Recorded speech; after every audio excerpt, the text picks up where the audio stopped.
Well, good afternoon and welcome to the Healthy Habits webinar series, which is taking place every other Thursday from June 17th through September 23rd from 12 to 12:50 p.m.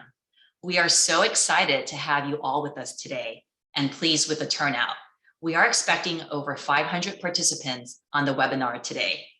I'm Julie Chowdi, Health and Wellbeing Program Manager with the Center for Work and Family Life, and it's my pleasure to spend the next 50 minutes with all of you.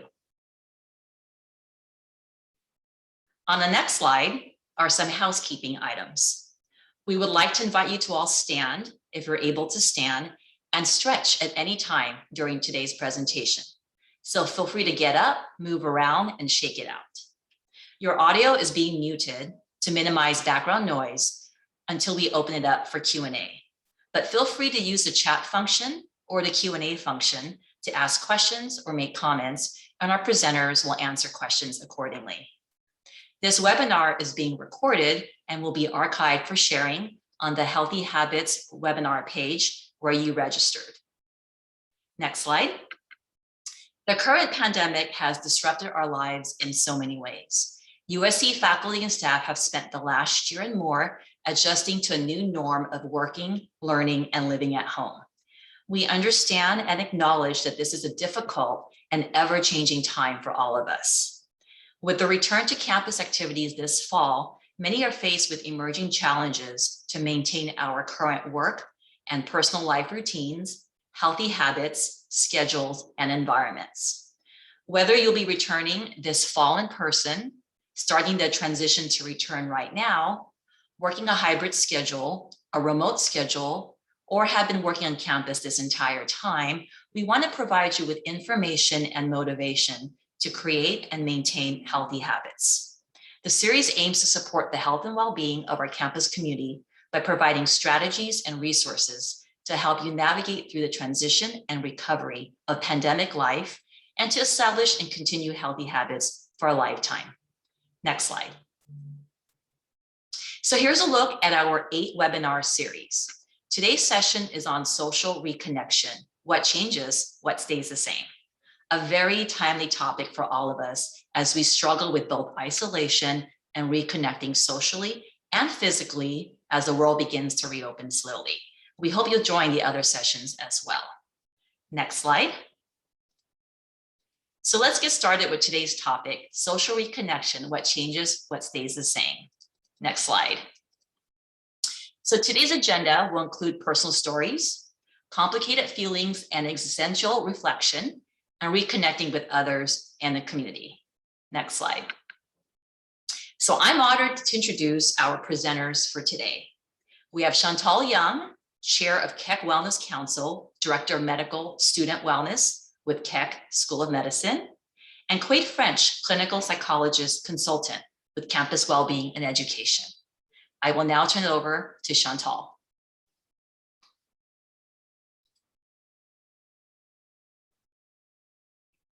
Thank you so much, Julie, for the kind introduction and a warm welcome to all members of our community to the conversation today. I'm Chantal Young. I'm a clinical psychologist by training, and I'm the Director of Medical Student Wellness and also the newly appointed chair to the Keck Wellness Council. So we are coming back together in social gathering. It is going to be tough and different, and we need it to be different. We need it to be better. We don't want to go back on autopilot. And Dr. French and I want to offer you the idea today that you can intentionally craft a new world of social connection for yourself. We have a different focus today. I'm going to focus on the individual, the experience we have inside ourselves. And then Dr. French will expand that focus beyond the self into connecting with others, the community, and the context. And I'd like to start today with sharing my story. I'm actually going to share 2 stories. So part 1 of my story was back on March 12th, 2021. And if you recall, at that time, most people that I knew were starting to get vaccinated. Many were on their 2nd shot. And because of this, a friend of mine, Carol, asked if I would come to a dinner party with her at her house in the Silver Lake Hills. So this was with her husband, who I'd never met, and a friend of theirs who I had also never met. And I arrived to this small circle of chairs around a fire pit and sat down, and the rest was a complete blur. I'd been very strict during COVID, really not seeing anyone socially unless it was outdoors, at a far distance, or masked. So suddenly I was up close and personal in the flesh with not one, but three people, two of whom I didn't really know. And I stayed for about 3 hours. It was startling and amazing and honestly completely overwhelming. And I made two big mistakes that night that I'll share with you later. Part two of my story was just last week, on August 2nd. Now, the medical students on this call will recognize this photo. This is Mayer Auditorium in the CAM building on day one of medical school orientation. Prior to this, I had only been back to campus a couple times since COVID started, and I had not been in a large auditorium since February of 2020. So this was my view of 200 students when I walked into Mayer and sat at the faculty table in the back. And I took this photo because it felt like a wild moment. I felt this rush of feelings, excitement to see my students, joy, fear, and confusion. There's so many people here. Are we going to continue with in-person classes given the Delta variant? What are the risks to me and my loved ones? What risks do I pose to this room full of young people? Do I wear my mask when I'm lecturing? Some people are, some people aren't. I felt so muffled when I was talking that I ended up taking it off, and then I felt bad about that. I felt like I had a lot of questions and anxieties and nobody was addressing them. So I was simultaneously so thrilled to see my colleagues and students, but very alone with my fears. So to combat that aloneness, we want to hear about your experience now. So we'd like to do an anonymous poll and just take about 30 seconds to do this. There are two ways folks on this call can respond. You can go to the browser that Suzanne just put in the chat box, the browser link, or you can text the word CASON Wellness to 22333. We are not tracking your information in any way, so your answers will be fully anonymous. And I'm just going to go over to the response slide so we can see, how are you feeling about social connection? Please list 2 words if you would.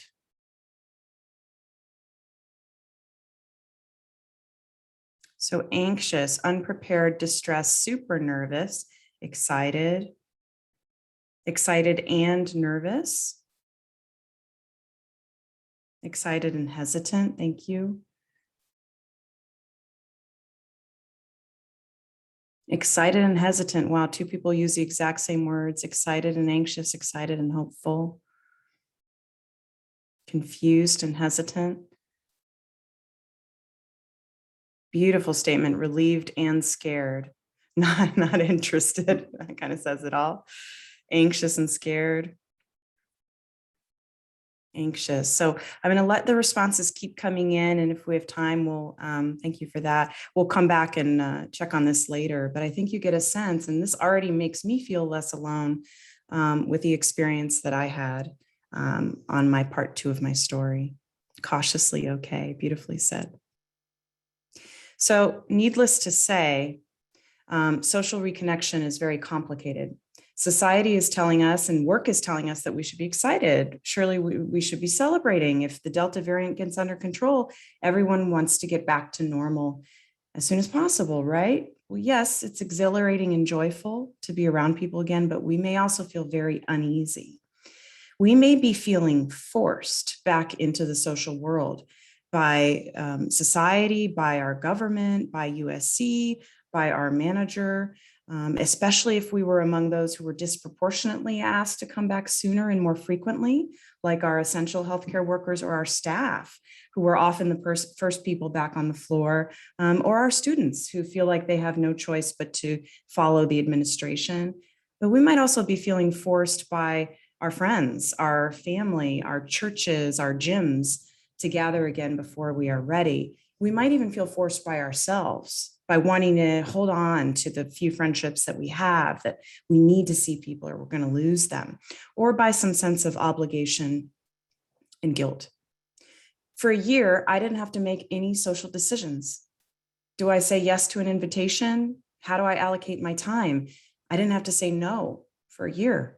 Now I have to deal with not wanting to reject people and how to be honest, about why I don't want to go, but we don't want to race back to something without asking, what have we learned about how we want to work and live? We may also feel a really powerful sense of grief and loss around the safe, quiet bubble we created for ourselves at home and the protection of our energy. We might also be super awkward, hence this photo of Jim from the office here reacting to what I'm sure was a socially awkward encounter. We may find ourselves pretty bumpy, making social mistakes we didn't used to make. Personally, I thought I was an extrovert before COVID, but my social skills appear to be at like the middle school level now. I'm stumbling over words and messing up comments and jokes and just misstepping all over the place. It's like I'm a preteen learning how to fit in again. And we're all going to experience micro moments of rejection as we come back, when we extend our hand for a handshake or we go in for a hug and someone doesn't want it anymore. Researchers are now using some terms like re-entry syndrome to refer to the psychological distress brought on by returning to an old environment after a very different experience. Now, before COVID, this was mostly used to refer to Arctic explorers and soldiers returning from war. But now it's all of us. And there's even something called cave syndrome. This isn't a formal diagnosis, but just a colloquial term to refer to this beautiful intimacy we have developed with solitude and wanting to hold on to that. Trying to go back to the sheer number of things we used to do in a day may feel impossible. One thing I think we don't talk about enough is that all of us faced mortality in COVID times, whether we lost someone to COVID, whether we knew of someone, or whether we've just lived with the fear of contracting this disease. The possibility of death is something we've had to think about head on in the past year and a half in a way that many of us may not have done before. And awareness of the possibility of dying through disease, it arouses in us this existential terror and anxiety, but also an incredible hunger and desire for life, a drive to survive and to live however many days we have on this earth meaningfully. We have to honor that existential gift that COVID has given us, to feel that urgency to make our lives what we want them to be now. And I want to share that some researchers have noted that the anxiety during COVID could actually be classified as a sort of post-traumatic stress because of the life-threatening nature of COVID-19.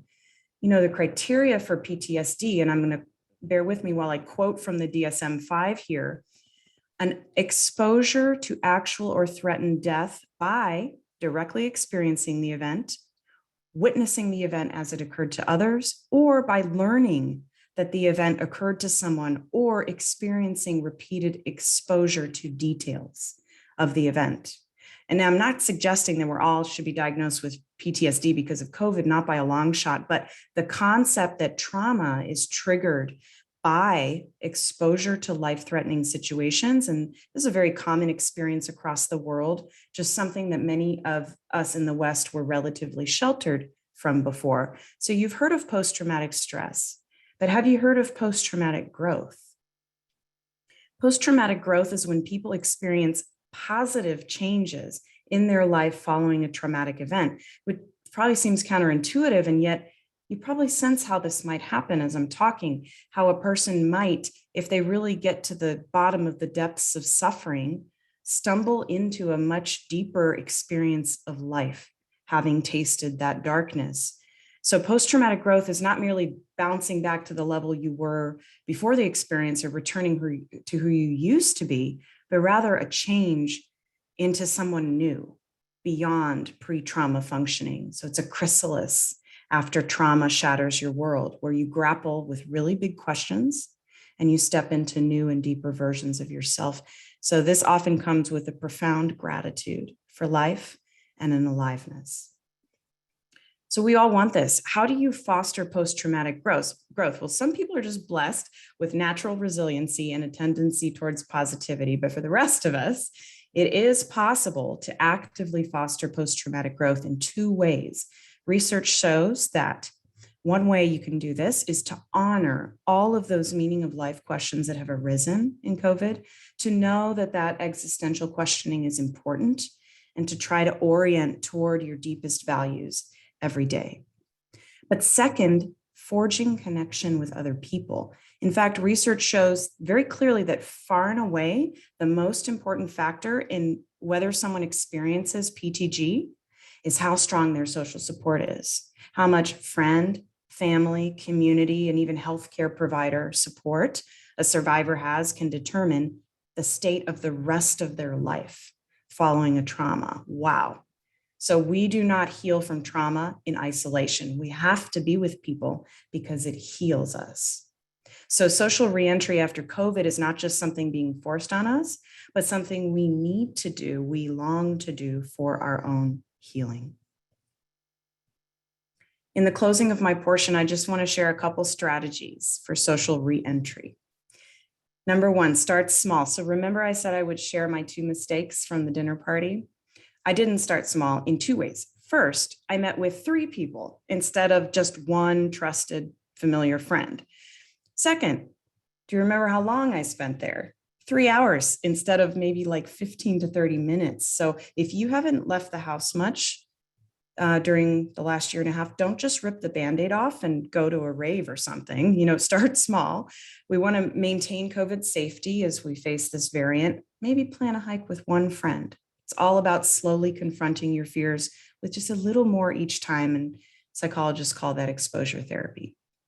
Start soon, though. So when something is making you anxious, we want to confront the issue as soon as possible or the anxiety gets worse. So if you're procrastinating on socializing, just start.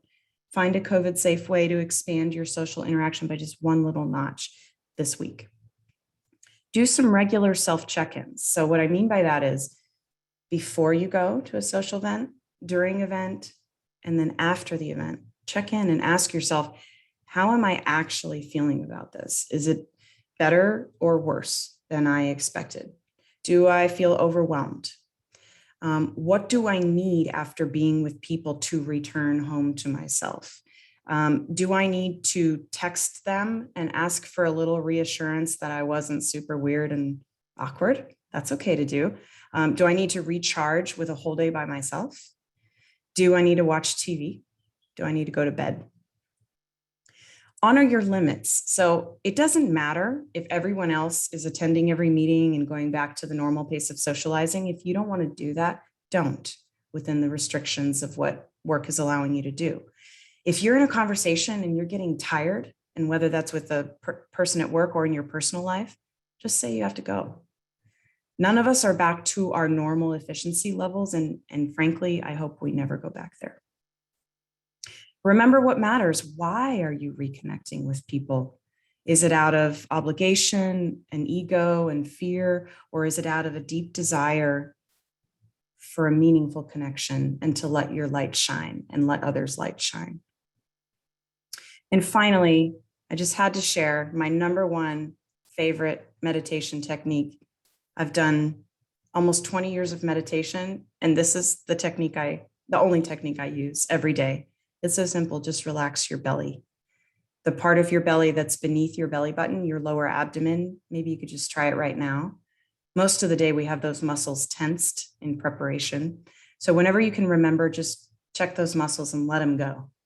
And the more of the day you spend in that state, the better. I want to thank you all for your kind attention, and I'm going to turn it over to Dr. French for his comments.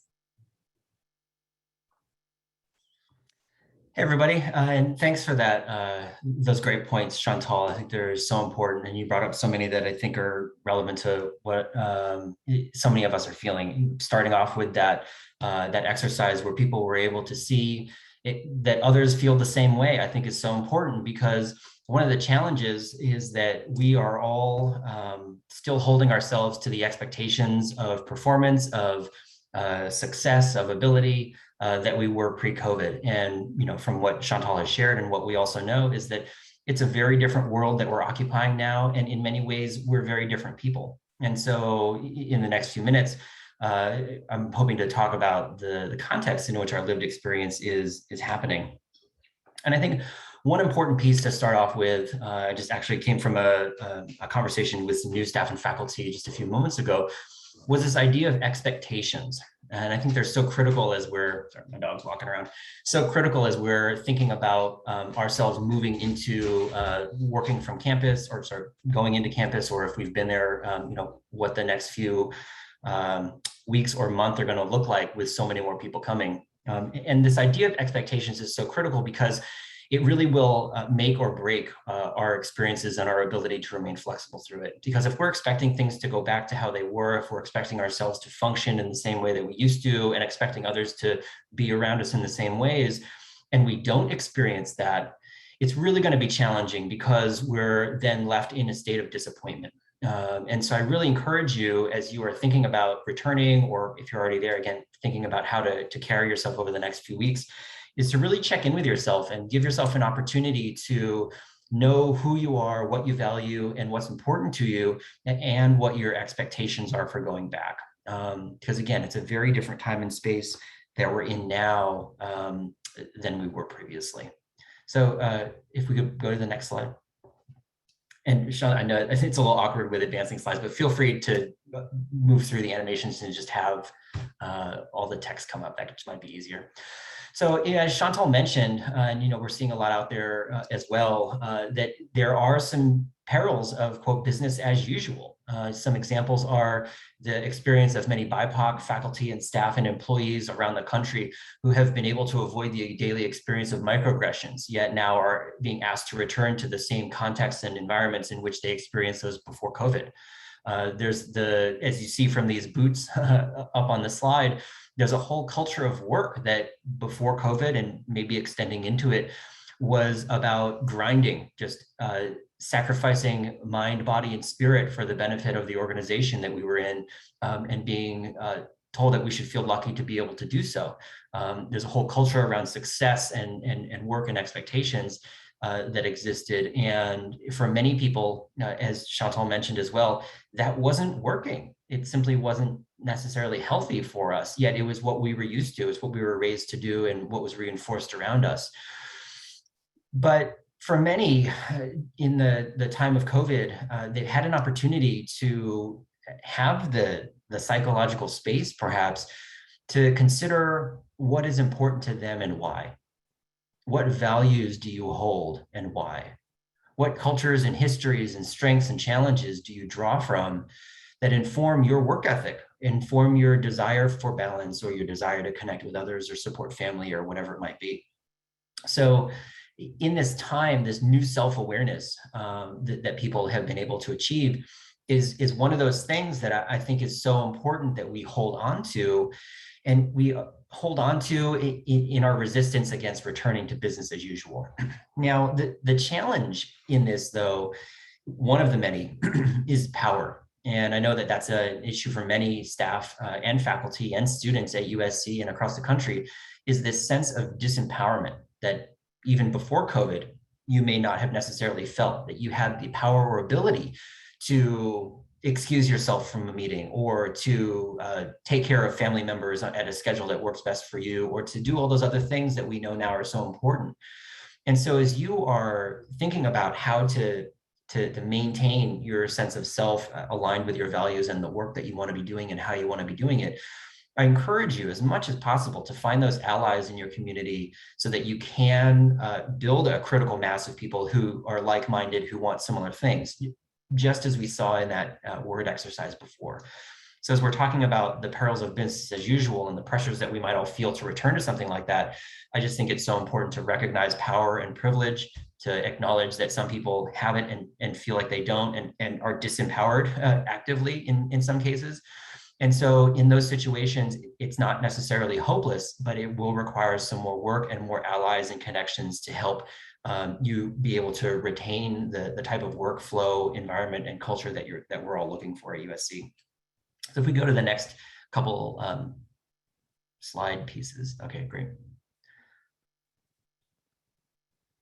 So one of the keys in all this, as you're connecting with yourself and understanding your values and what's important to you, is being able to also give yourself grace and to give others grace as well as a first step. So as you're thinking about the those things that are important to you. What do you do if you don't see them reflected in the world around you or in the environment or workplace around you? And you have a couple of different options, but one that I'll suggest to you is to give grace and to presume that people are also experiencing anxiety about returning, are experiencing worry or frustration, maybe be bringing with them the pressures of taking care of children or parents or other family members. And as you give grace to self and others, it really is about perspective taking and seeing each other as a whole person and not simply as the role that they fill or the task that they accomplish. And so as you're moving back into space, thinking about reconnecting, thinking about relationships and alignments and allies, really do your best to give grace and to see yourself and others as whole people in those ways.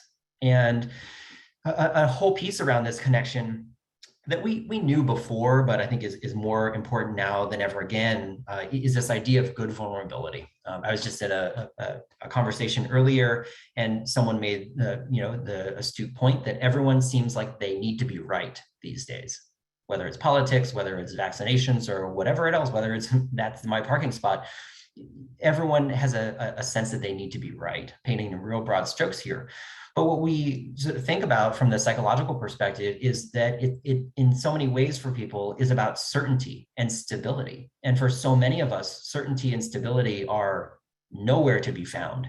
And so in situations where it may be around something that used to be small, we may dig our heels in, people around us in conversation may dig their heels in because we're craving that certainty, that stability, and that need.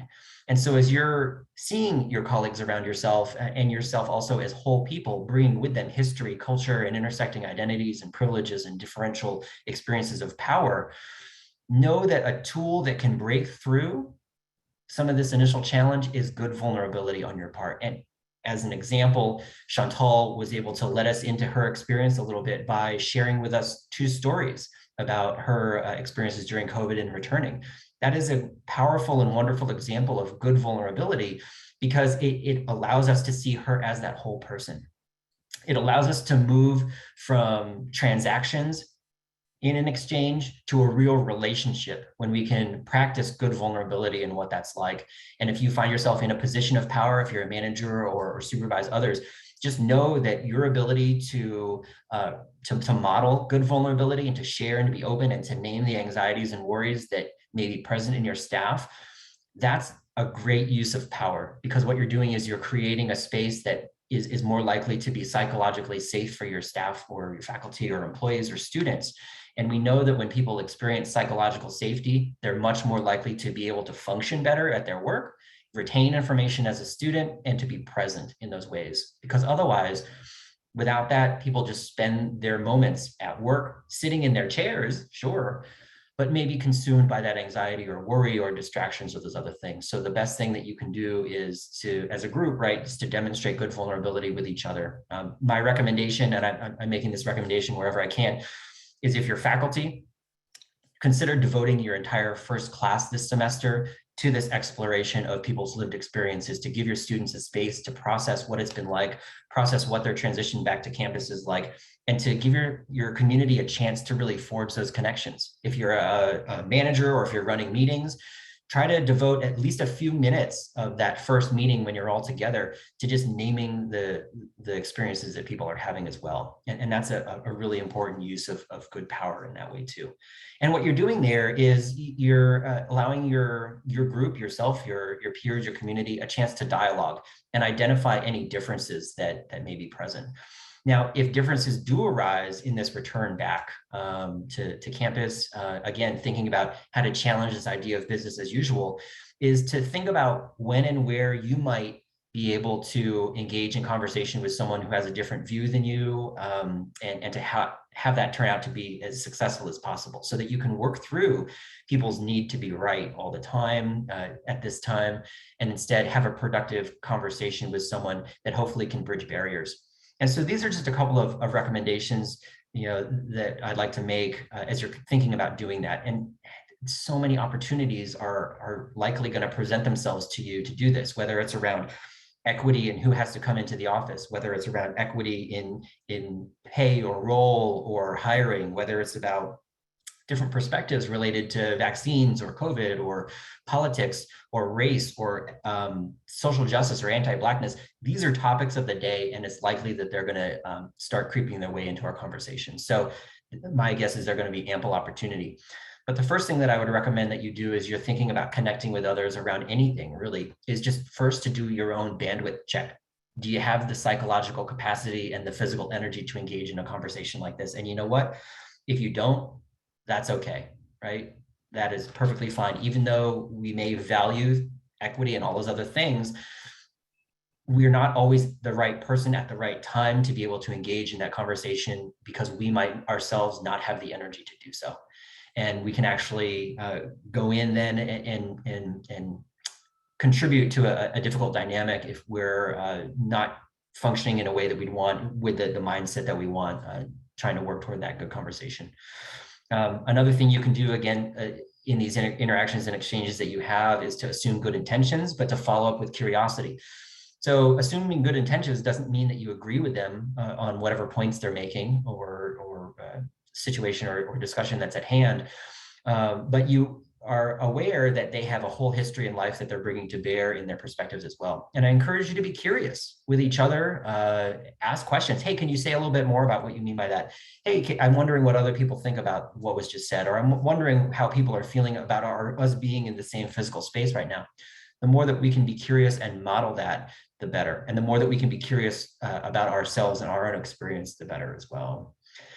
You know, and then the last piece is to have the courage to speak up. It does require a lot of courage to do. It doesn't have to be in the moment, but if there's some way that you can, after consultations with someone else that's important to you, that you value their opinion, be able to have that courage to speak up and to make your positions and perspectives known. It's going to allow you to feel better about you sticking to your values and what's important to you. And it's going to allow you to function better, not just in your work, but to have a better experience with your colleagues as well. So I know that was a lot, but this is just some other perspectives to think about that are related to the context of coming back to the workplace as you're thinking about doing so. Okay, so some questions are popping up.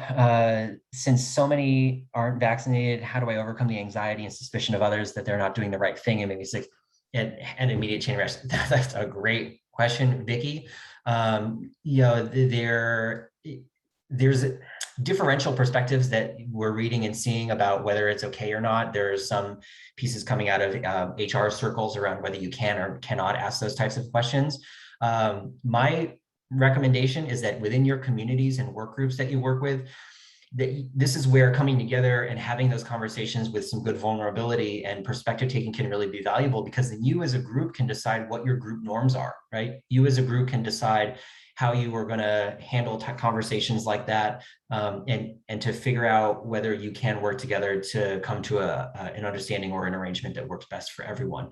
Be open as you can be with your manager or supervisor to have those conversations around what works best for you, and to see if you can't work towards some arrangement that allows you to feel safe in your space. And so we're getting more questions right around asking people, that's going to be something that's going to be unique, I think, to many people's immediate work environments. I know that there may be policy that's coming out from USC around that, but I would just encourage you in the groups of people that you work with and see on a regular basis, the more that you can be open and have conversations about that, the better.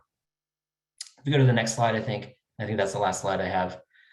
Yeah, so perspective taking, and these are just a couple of resources that we wanted to share with you as well, of where you can go. Obviously first, family and your friends, your peers on and off campus, check in with them, be able to hopefully have that good vulnerability and to let them know that you might be anxious or nervous or excited, and to have the space to have those conversations so that you can also metabolize that anxiety or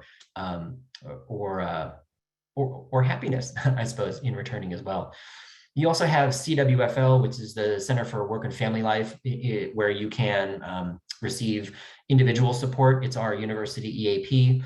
There's also the Ombuds, and the Ombuds office, I think, is a really important resource if you're concerned about experiences of discrimination or differential treatment, or concerns around your experience of policy or procedures in your workplace, the Ombuds is a highly confidential, they don't even take notes, a highly confidential resource where you can get consultation about different pathways forward about how to address that particular situation.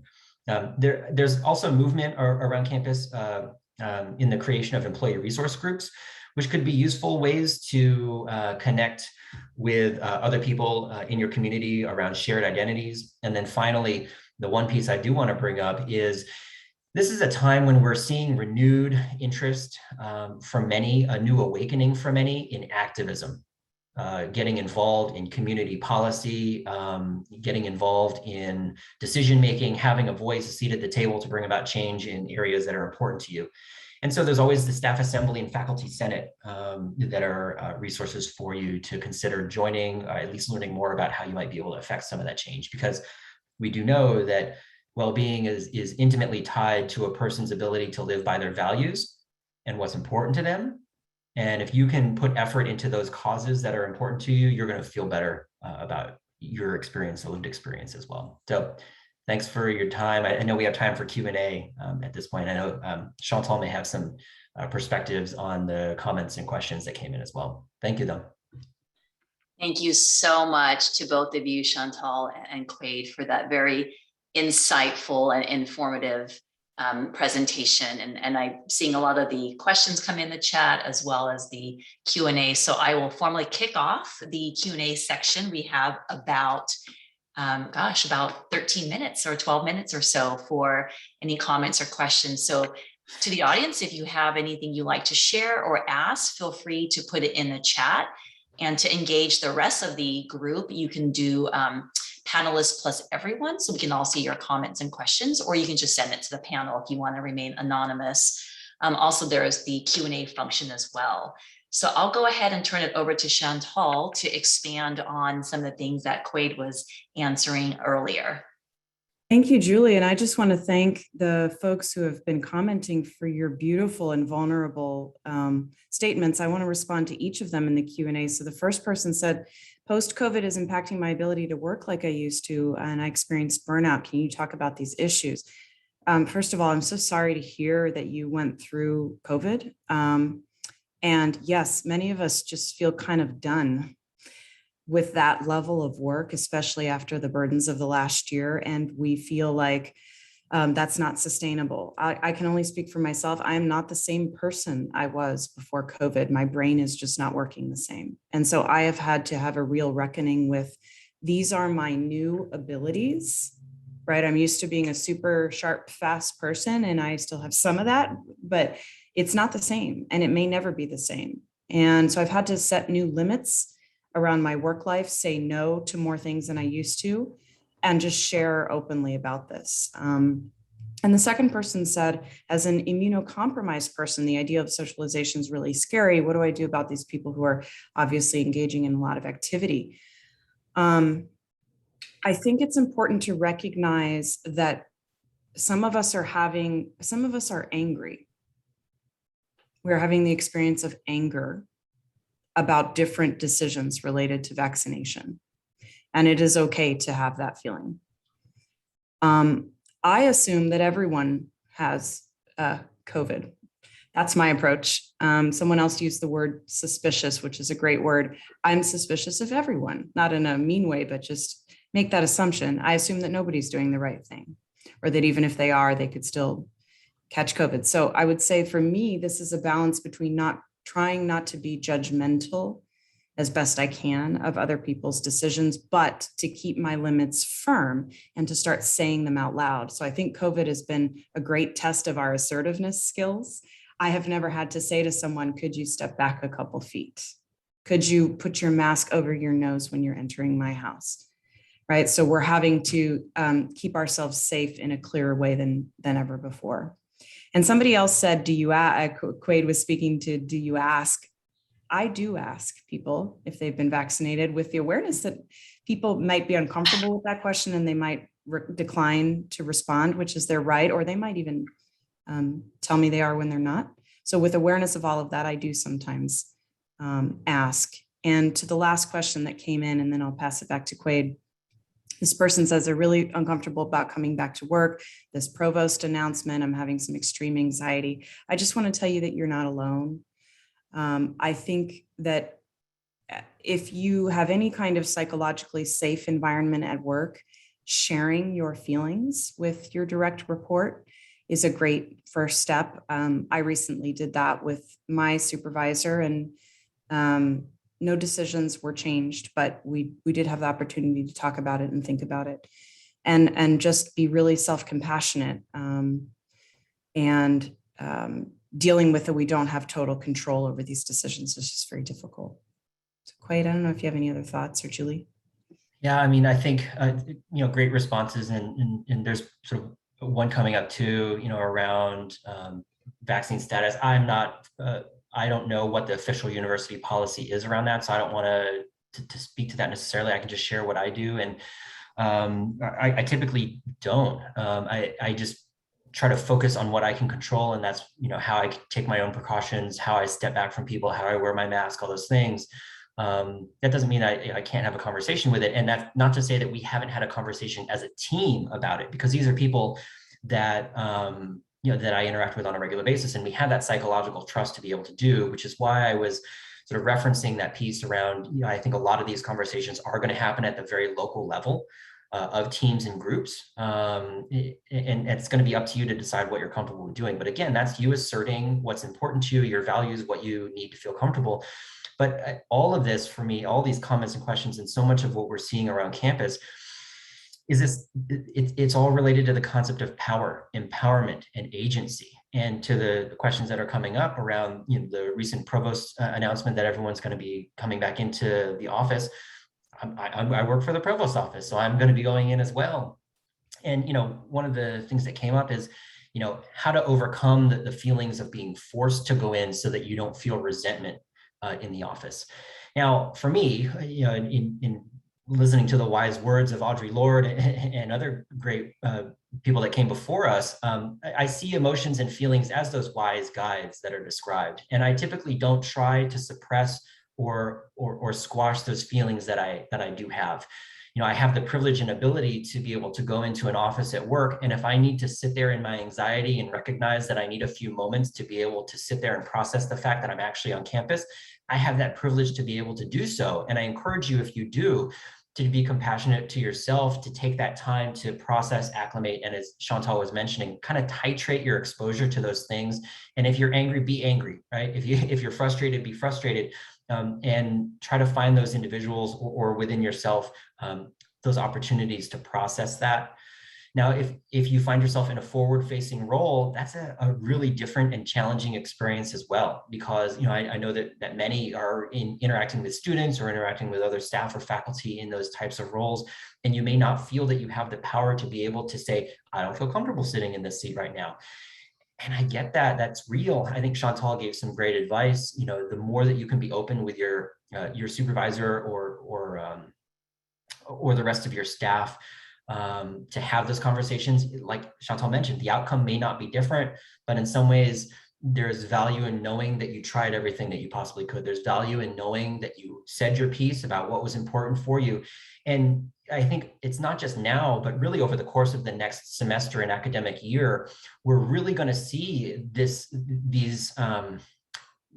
choice points emerge for many people around values and what's important to them.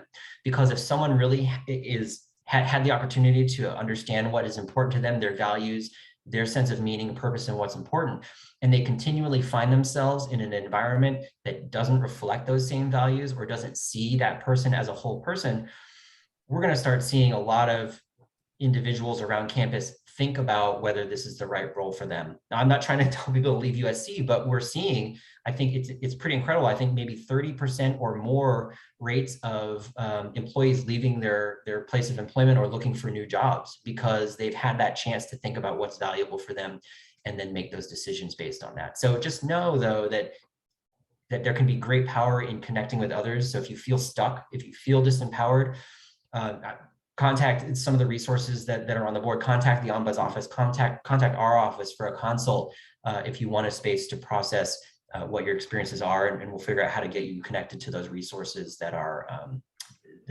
helpful. I'm happy to answer this question about weight gain because, first of all, thank you for your bravery in putting that out there, and you and me both. I mean, a lot of people are dealing with this, and this person says, "I'm worried about my physical ability getting around campus," and I know no one's thinking about this, about me. This is just a brain weasel I deal with. Thank you for saying that. So I'm sorry you're dealing with those feelings of self-criticism. I know how draining that can be. And I do want to let you know that one of the things on the Keck Wellness Council docket is to make the campus more friendly for larger bodied people, including like chairs and auditoriums and things like that. So it's actually something that's a diversity issue and on our radar for dealing with. But the practical part aside, I wonder if there is a way to frame this as you survived a pandemic and your body is alive and working for you. And your body has probably had good reasons to gain weight during this time, whether food was being used for comfort or coping, or we don't have our normal ways of exercising, and all of that's really real and understandable. So if there are parts of your body and its mobility that you do feel grateful for, and you feel like you can get up and walk across a room, to really feel into that sense of appreciation for that.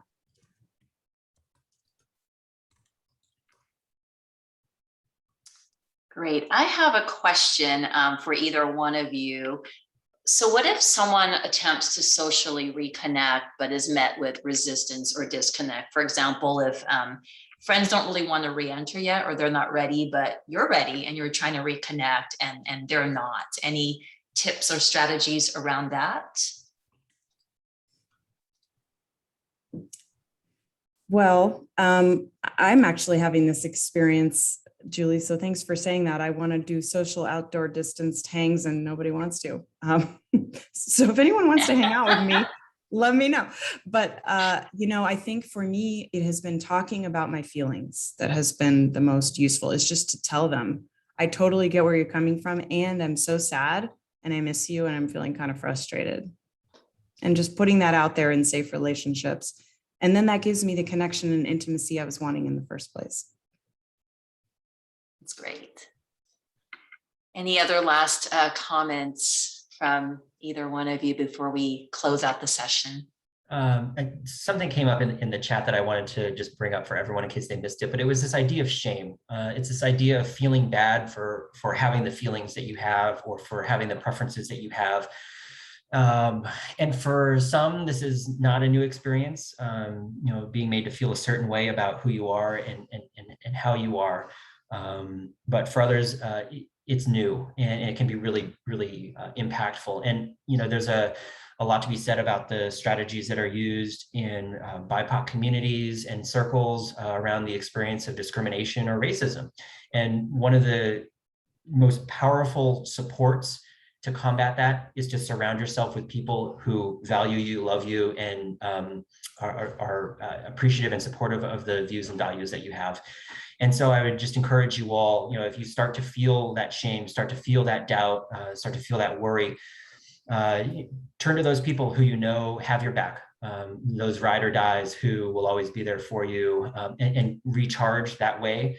And just to be kind to yourself and know that if you get home from your first week on campus and you have less energy, that's okay. If you need to take that time for yourself to adjust in that process, that's okay. And I would encourage you, if you have partners at home or you have other people in your life who you interact with on a regular basis, that you're, as Chantal mentioned, you're open with them. You talk to them and say, hey, I'm going back to campus this week. So if I'm functioning a little bit differently, if I'm on edge more or whatever else, that this might be why. And I just would appreciate some space, some empathy, whatever it might be, but being able to know how to ask for that help from others around you is important too. Thank you, Quade. And just being mindful of time, I just wanted to let everyone know that we will be leaving the poll up if you want to still participate and at least see how others are feeling. So we know that we're not alone and we're in this together. We'll leave the poll up for a while so you can look through that and answer if you haven't answered. And if there are questions that we did not get to today and we have your name, we'll reach out to you personally to make sure that we've addressed your question. So I just want to say thank you to all of you for attending today's Healthy Habits webinar. We will be sending a survey to gather your feedback, as well as the PDF of today's presentation and a link to the recording. So you'll have that to share with other colleagues and with your department. And then finally, a preview for the very last session that we're going to have, or not the next session, not the last one, our sixth session that will take place on August 26th, and that will be focused on wellness perks and benefits, presented by Awilda Bergan, Executive Director of Benefits Administration in HR, and Alice Chen, Assistant Director of Health Plans. So we hope to see you all there. Thank you so much to our presenters and to all of you for attending, and have a very healthy day. And as you exit, take a look at the poll again. Thank you so much, everyone.